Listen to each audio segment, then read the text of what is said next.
Olá a todos e todas aqui da TV 247. Nós estamos no Estação Sabiá e eu sou Regina Zappa. A gente está no Rio de Janeiro e hoje eu vou entrevistar lá em Curitiba a professora Larissa Ramina, que é professora de Direitos Internacionais da Universidade Federal do Paraná, e ela também é membro da Associação Brasileira de Juristas pela Democracia. E a Larissa está aqui, é um prazer estar aqui com você, conversar com você hoje, porque a Larissa fez parte dessa iniciativa dos juristas de entrar com uma denúncia contra o presidente Bolsonaro pela prática de crime contra a humanidade durante a pandemia, e essa denúncia foi feita ao Tribunal Penal Internacional. Então, eu queria que a Larissa explicasse para a gente que denúncia é essa, em que tempos se pode, quais são as condições para se poder fazer uma denúncia dessa e como surgiu a ideia. Então, bom dia, Regina. É um prazer enorme estar aqui com você e é uma grande oportunidade também de explicar um pouco, né, de onde veio essa ideia. Na verdade, mais do que uma ideia, uma urgência, né, de denunciar o presidente Jair Bolsonaro junto a uma jurisdição internacional, né? Então, só para contextualizar um pouquinho, porque às vezes as pessoas confundem, há vários tribunais internacionais, então confundem esses tribunais internacionais.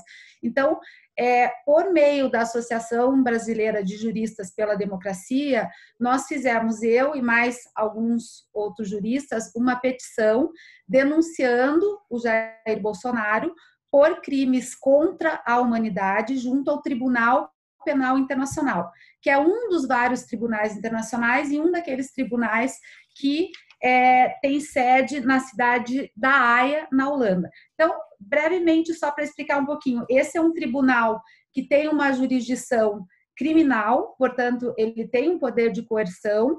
Ele foi criado por meio de um tratado internacional em 1998, entrou em vigor em 2002 e o Brasil internalizou no ordenamento jurídico pátrio a jurisdição desse tribunal, inclusive inserindo um parágrafo 4º na Constituição da República, certo? No parágrafo 4º do artigo 5º, submetendo o Brasil à jurisdição do Tribunal Penal Internacional. Então, esse tribunal, ele, por ter uma jurisdição penal, ele só julga pessoas físicas, e pessoas físicas no topo da carreira de comando, né? Como é o caso de chefes de Estado, chefes de governo, generais, ditadores, comandantes, enfim.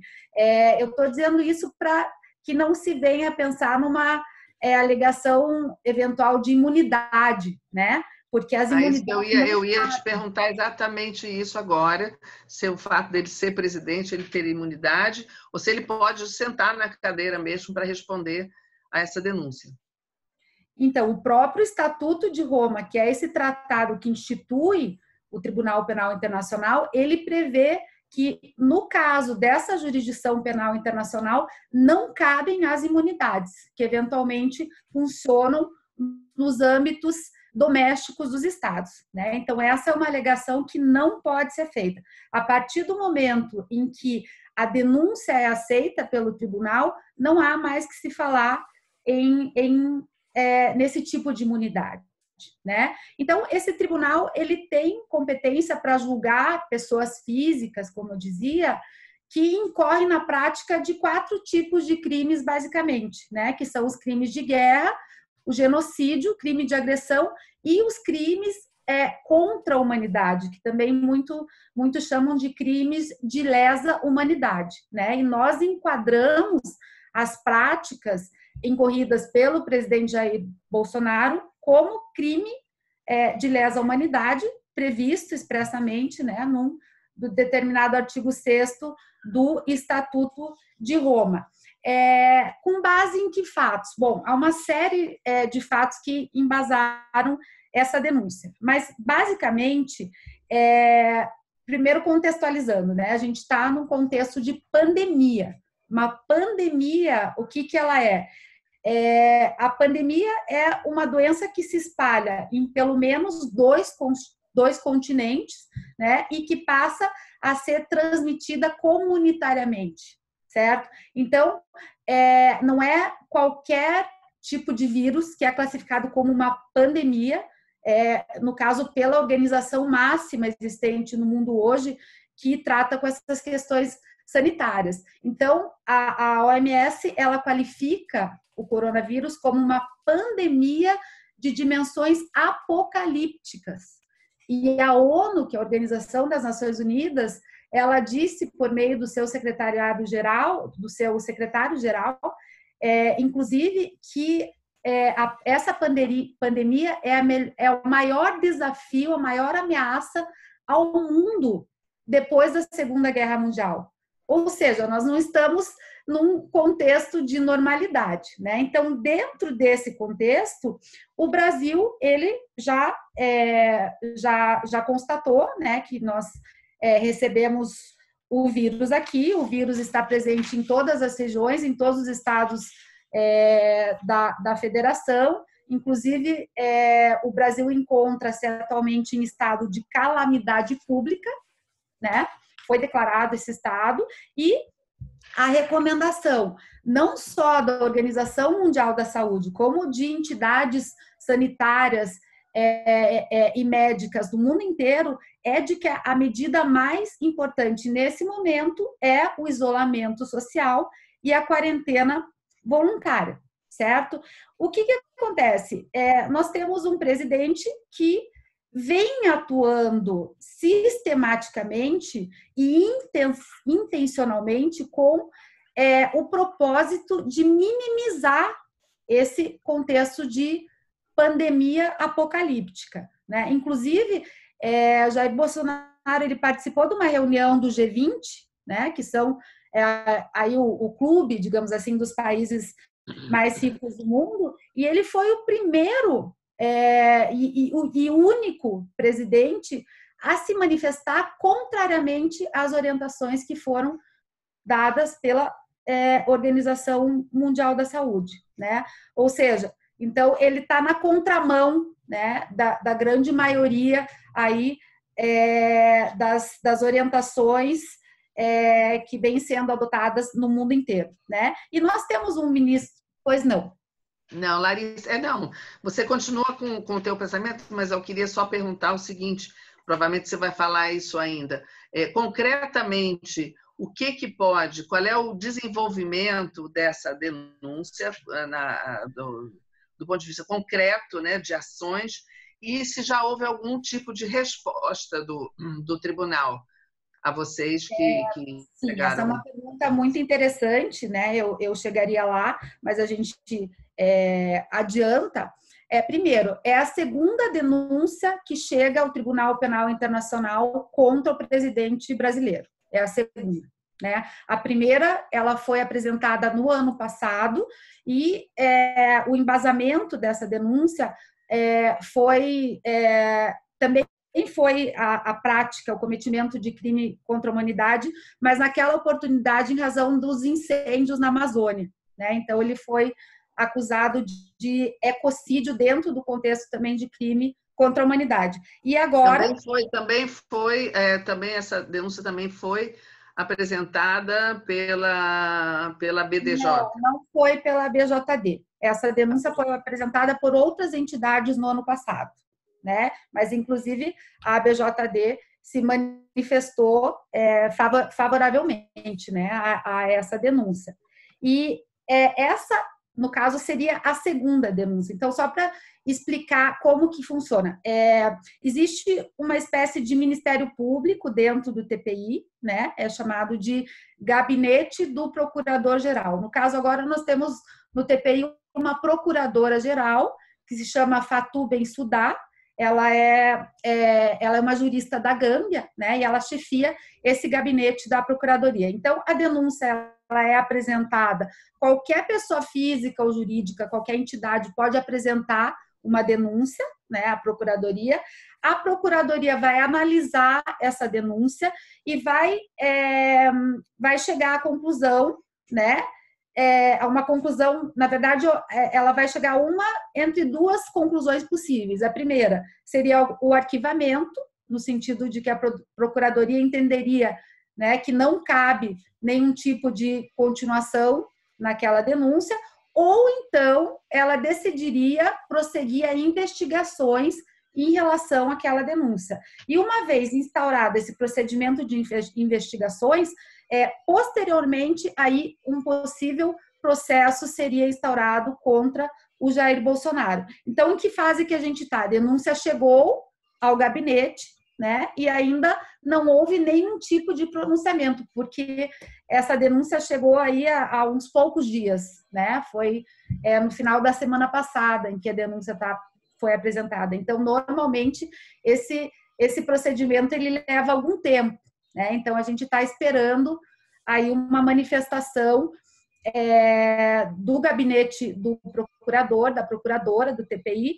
Dessa vez, eu confesso a você que nós estamos bastante esperançosos, porque o quadro é muito grave, a denúncia ela está muito bem embasada e ela traz fatos com uma gravidade tamanha que causa uma real ameaça à saúde interplanetária. Então, nós não estamos falando de qualquer gripezinha, né? Nós estamos falando de algo muito grave. Então, a expectativa é grande em relação ao recebimento dessa denúncia por parte do TPI.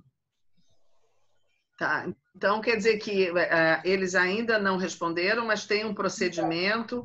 Eu tenho uma curiosidade, você falou que essa foi a segunda denúncia contra ele como presidente, mas naquele momento, durante aquela votação no Congresso do impeachment contra a presidente Dilma, que ele se manifestou a favor de um torturador, defender um torturador, que em outro país ele poderia ser até preso, ele defende um torturador e diz que é o terror da presidente Dilma. Ele, como deputado ali, ele poderia também sofrer uma denúncia naquele momento? Ele poderia, sim, Regina, por ser uma autoridade, né? Mas eu acho que uma denúncia nesse sentido, ela teria poucas possibilidades de ser recepcionada, primeiro, porque o tribunal é um tribunal pequeno, né? Ele é um tribunal internacional, então ele seleciona os casos, né, a serem atendidos em função, principalmente, claro, né, do cometimento de crimes que estão dentro da competência do tribunal, mas em função da gravidade desses crimes, né?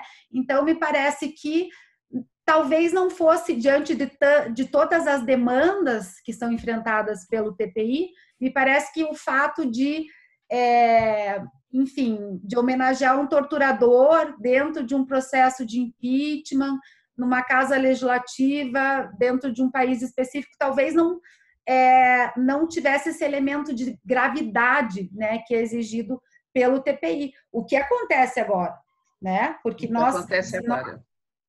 se nós nos atentamos para as mídias internacionais, né, e eu faço isso todos os dias, a gente dá uma olhada nesses clippings, né, de notícias internacionais, de jornais estrangeiros importantes, e não há um único veículo internacional que não mencione as barbaridades e as irresponsabilidades, né, que esse presidente da República vem cometendo, né? Enquanto presidente da República. Quer dizer, as falas, os discursos e as atitudes de Jair Bolsonaro, enquanto presidente da República, de fato, representam uma ameaça real à saúde planetária, né? Então, me parece que, se a gente comparar essa denúncia de agora com uma eventual denúncia hipotética, como você mencionou, a gravidade dessa denúncia agora, ela é muito maior do que a anterior, e por isso nós achamos que há uma possibilidade real, né, de que ela seja aceita. Agora, é importante dizer também que existe toda uma questão política, né, por detrás do funcionamento do Tribunal Penal Internacional. E nós sabemos que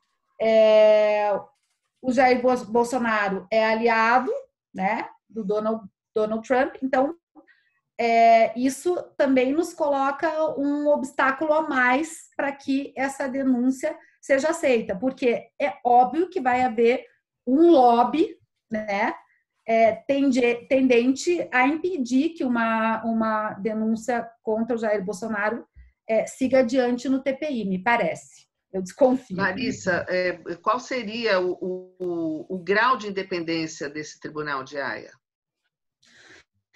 Essa é uma questão delicada, sabe, Regina? Porque, de um lado, quando o tribunal foi criado, e quando ele começou a funcionar de fato em 2002, ele foi aplaudido por uma série de juristas no mundo inteiro, né? Por quê?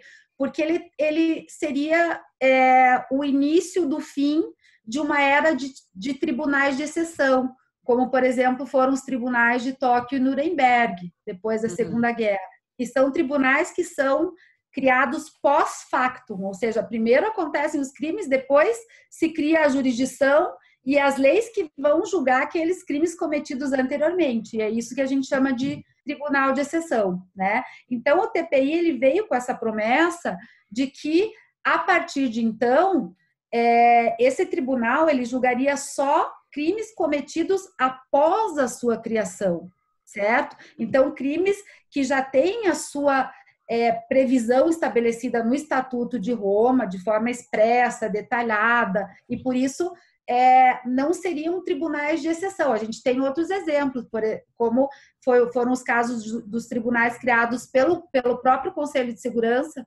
das Nações Unidas, o mais famoso Tribunal Penal para julgar aqueles crimes cometidos na ex-Iugoslávia, certo? Então, o TPI ele veio com essa esperança de acabar com essa onda de tribunais de exceção. Mas, por outro lado, a experiência do Tribunal Penal Internacional, desde a sua criação até hoje, ela nos mostra de uma forma bastante clara, e essa é uma crítica que vem sendo feita assim, de forma geral, por muitos juristas dentro dessa linha mais crítica, de que trata-se de um tribunal criado para julgar africanos, certo? Ditadores africanos. Ditadores africanos. A gente tem algum caso de punição, quer dizer, não sei, depois que é colocada a denúncia, se existe todo um procedimento até uma punição ou um chamamento para que essa pessoa denunciada vá depor no tribunal. Eu não sei como é que é esse processo. Tem algum caso específico já de algum denunciado que foi punido? Sim, inclusive com pena de prisão, porque existe uma prisão, a prisão que foi criada para justamente receber essas pessoas julgadas e arrestadas, né, pelo TPI e, na época, pelo Tribunal Penal Internacional para ex-Iugoslávia, e que funciona na cidade da Haia, na Holanda. Inclusive, nessa denúncia que nós elaboramos, nós pedimos que o tribunal, na eventualidade de aceitar a denúncia e abrir investigações, que o tribunal convoque presencialmente o presidente Jair Bolsonaro para que ele vá até lá e explique qual a motivação, quer dizer, o que leva, né, um líder, um chefe de governo a advogar medidas, né, que vão contra todas as recomendações e orientações ditadas pelo órgão máximo de saúde, que é a Organização Mundial de Saúde. Inclusive, no próprio estatuto está estabelecido que, em caso do tribunal convocar o presidente para depor, né, nesse nosso caso, e ele não comparecer, o tribunal pode até emitir uma ordem de prisão. Isso é possível. Quer dizer, eu imagino aqui que se o Bolsonaro for convocado, ele não vai. Quer dizer, e se emitir, né?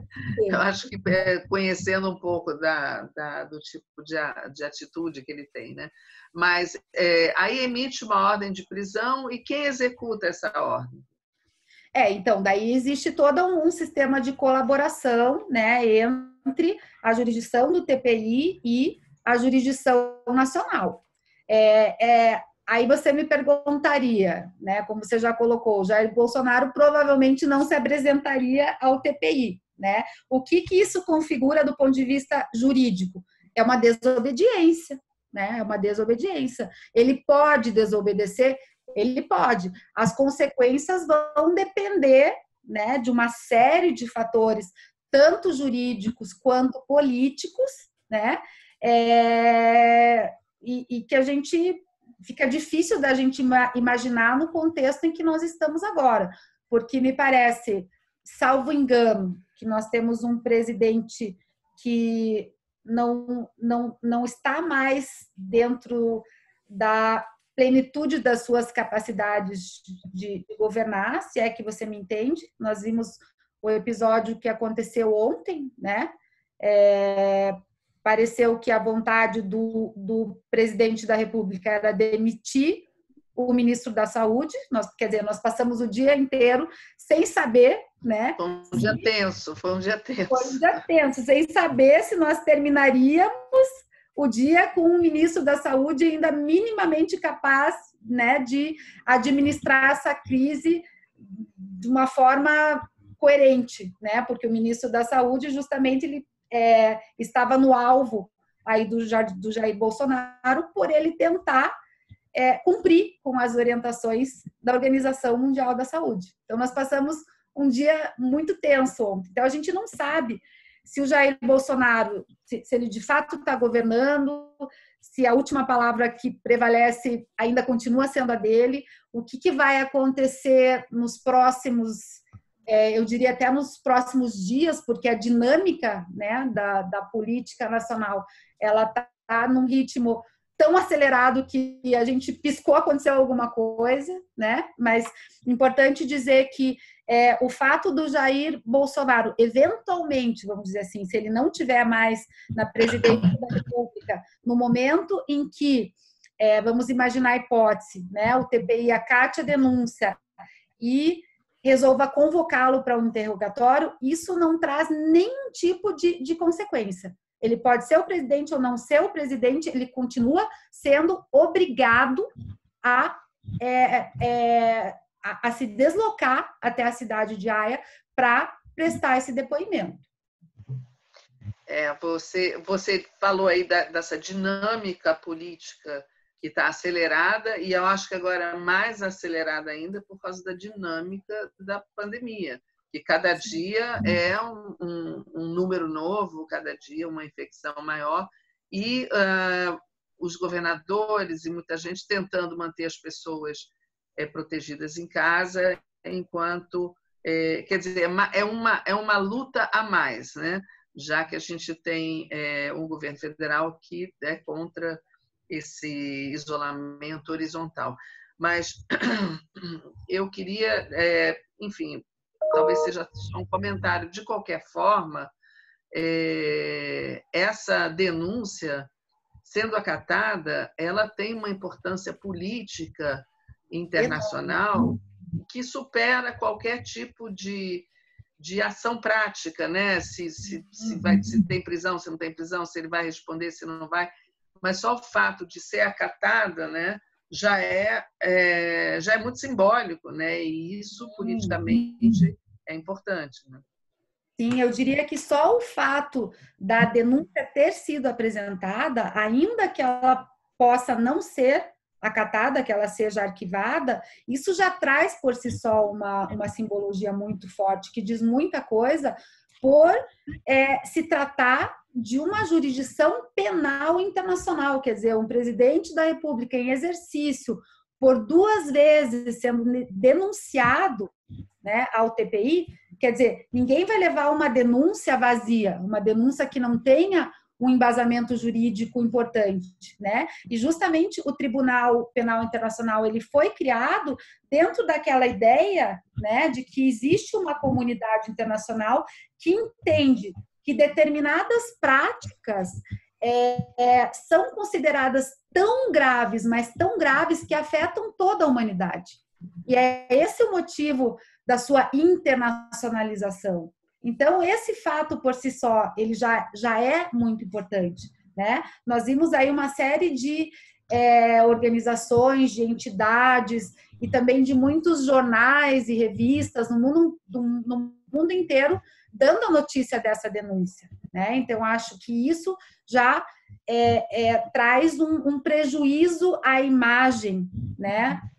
Que ainda um resto de boa imagem que possa ainda perdurar, né? Desse presidente da República. Mas, Regina, eu só gostaria de explicar também, porque essa é uma pergunta que é bastante recorrente, né?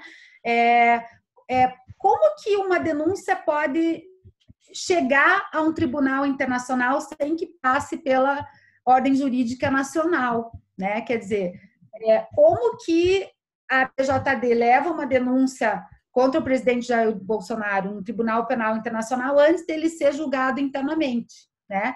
Então, é importante explicar que todos os tribunais internacionais, isso sem exceção, eles são complementares, tá? Eles não se substituem à jurisdição estatal. Quer dizer, antes de que qualquer denúncia chegue, qualquer ação, melhor dizendo, chegue a um tribunal internacional, deve ser demonstrado que internamente tudo o que foi possível de ser feito foi de fato feito, certo? Ou seja, tem que se demonstrar que houve um esgotamento de todos os recursos no plano interno. O que acontece no ordenamento jurídico brasileiro? É só o Procurador-Geral da República que pode, eventualmente, né, denunciar o presidente da República pelo cometimento de crimes.